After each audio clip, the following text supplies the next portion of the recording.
We tend to think of meaning as something that people create as a secondary consequence through thinking or through philosophy or something like that. And when we think that, it's easy to criticize it. It's easy to become cynical about it. It's easy to lose faith in it.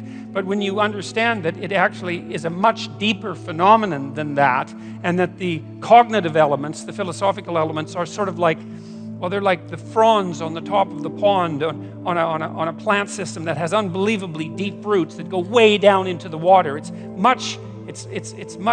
something about that that's much firmer and more solid.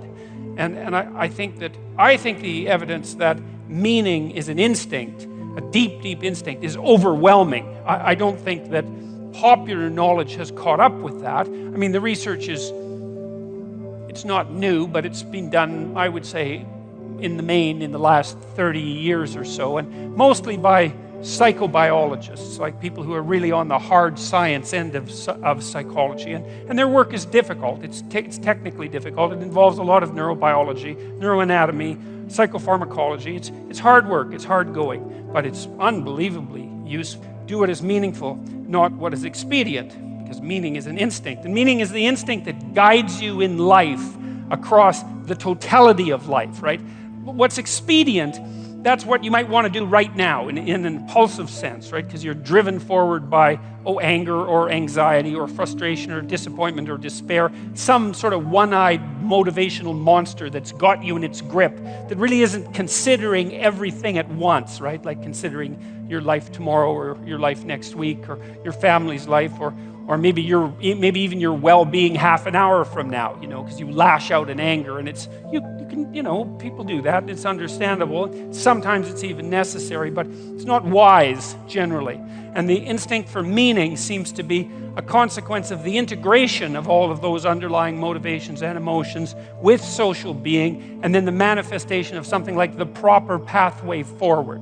And you need that because you need to know how to move forward in life, because you need to move forward in life. You need to act in life. And the other thing that's, I suppose, part and parcel of, let's say, 12 rules for life is the insistence upon action as of primary import. We're not fundamentally creatures who passively perceive the objective world. That's not the goal of our perceptual systems. It's not the goal of our memory. The reason that you have memories isn't to remember the past. The reason you have memories is so that if something bad happened to you in the past, you can figure out what it was that was bad, and you can figure out why it happened, and then you can not do it again in the future, right? It's very practical. And it's the same on the positive end of the spectrum. If good things happen to you in the past, then conceivably duplicating whatever you did to get those good things to happen could have them happen again in the future. So it's practical memory, and it's oriented towards action, and it's oriented towards like the quality of your life.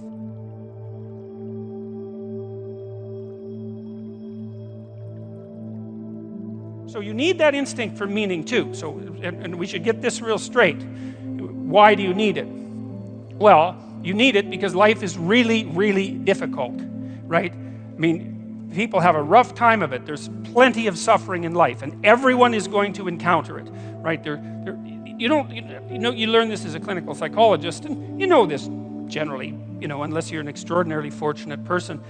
You don't have to talk to someone for very long and really talk to them and get beneath the surface until you find, there's a tragedy or two or three or 10 lurking not very far beneath the surface. Someone in the family is very ill.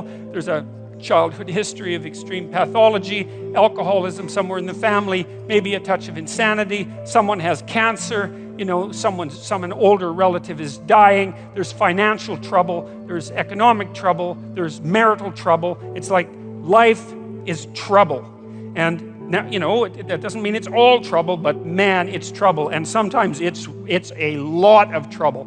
And sometimes it's so much trouble that you can barely stand it. And you see that because people get depressed and they commit suicide. And the reason they do that is because they think not being is better than being. And that's quite the decision, So, and it's not that uncommon among people who are depressed. And so it's a very important thing to consider. And it isn't just a matter of depression and suicide. that's bad enough. But, if you're unhappy because your suffering has pushed you past the point of your ability to cope, then there's all sorts of other things that can happen to you that aren't directed towards you. You can become cynical, and you can become bitter, and you can become cruel, and you can become narcissistic and deceitful and arrogant, and it's like everything's for you. And then you're out for revenge. That's a nice one. I don't know against who, but maybe everyone. Maybe even including you, because you're not happy about the role you've played in generating your own misery. I mean, there's a lot of darkness underneath the suffering, and that's an ever-present existential danger for human beings. We're aware of the future, we're aware of our fragility, we're aware of our mortality. It's something that makes us truly unique, truly conscious in a way that no other creature is, and capable of things that no other creature can do, but also bearing an unbelievably heavy existential load. We're the only creatures that have to always contend with the fact that we're finite and that everyone we know is in the same position, that allied with the suffering. And so that's there all the time. And even in the brightest moments, in some sense, in Renaissance paintings, in still lifes, they used to put a memento mori often in the still life, like a skull somewhere in the corner, or sometimes in a very strange perspective, so that you could only see the skull if you were standing like right beside the painting instead of dead on. But the idea was to always remember, that everything that exists is tainted or touched with the taint of mortality.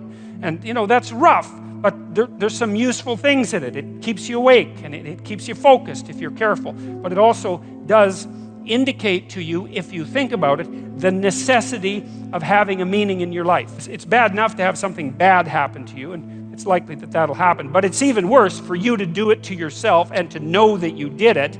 That's rough. And it's also extraordinarily rough to be betrayed by someone else, or tyrannized by your own culture. And that's not just suffering, that's like unnecessary and pointless suffering that's being directed at you by something that wants that to happen. And so both of those are very, very powerful, let's say, archetypal forces, suffering and malevolence, and we have to deal with them at every level of reality. And you need something to push back against that. It's not optional.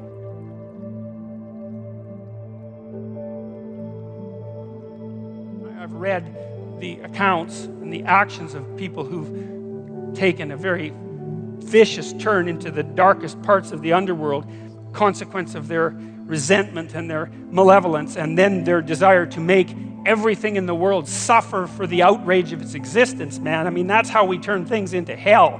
If you want to know why totalitarian states take the brutal twists they take, and why people are motivated to do the absolutely terrible things that they do, well, that's why, is that the suffering and the malevolence that's intrinsic to life overwhelms them, and they turn in a very bad direction, and then they make everything that's already bad way worse, and we're very, very inventive at such things. And so that's not good, unless that's the path you want. That's a bad idea. You need an alternative, and that's meaning.